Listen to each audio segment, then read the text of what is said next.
لینسی گراهام لروجاوای کردستانیه و شانده که هف پیمانی دچه من بچه.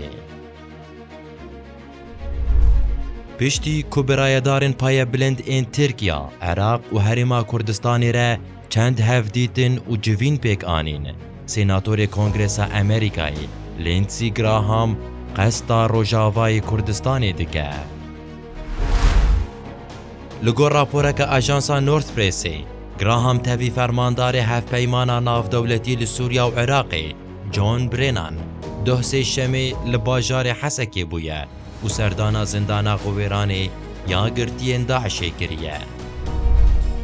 جی او پیوه جسازی و دزگهین فرمیین بره بریا خسر هینا تو داخویانی در نکتیه. هریمکا تامپون اینیا بوری یکی تیرمهی سیناتور امریکای لینسی گراهام دمال پرا فوکس نیوسی ده گوتارک بلاف کربو و تیده جبو پیدا کرن الهف آنینک دناف برا هیزین سوریای دموکراتیک و ترکیه ده چار سریک پیش نیاز کربو. لگور گراهام داعش دده خواه کودی سرابه و جیان امریکاییان تیخه ترسیه.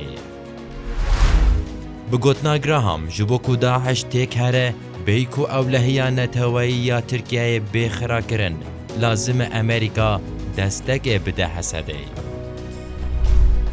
قنه اف پر صافی ببه و هر دو آلی جهوه بن گراهام پیش نیاز دکه کل هرما سینوریا ده ناف برا سوریا و ترکیه ده هرمکا تامپون آوا ببه.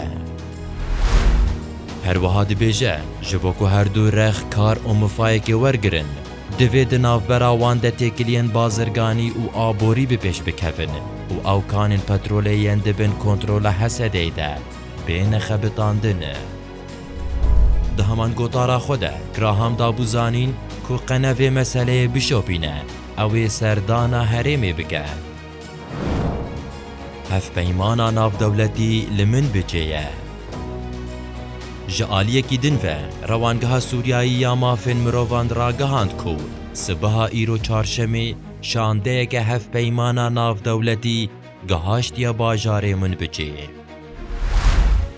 لگور روانگه شانده یا هف پیمان گوش سه حیانی 40 اندام امریکایی، فرانسی و بریتانی پیکته بری خدای آشخانه آمن بچه و به مجلس آمن بچه یا لشکری رجویایه.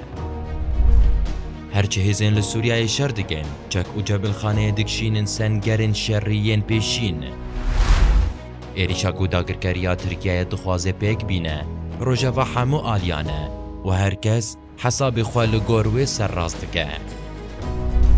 لآلیه دن هر وکی دست خوش روسیا و امریکای ششت به سر و کمار ترکیه رجب طیب اردوگان پشتی 2 هفتهان سردانا تهران دکه کو تشتنان به دست خواه بینه. لگورته جوان هفدیدن و جوینن پرالی گلو چار سریک درد که و گلو پیکانه او پیش نیازا گراهام به جهبه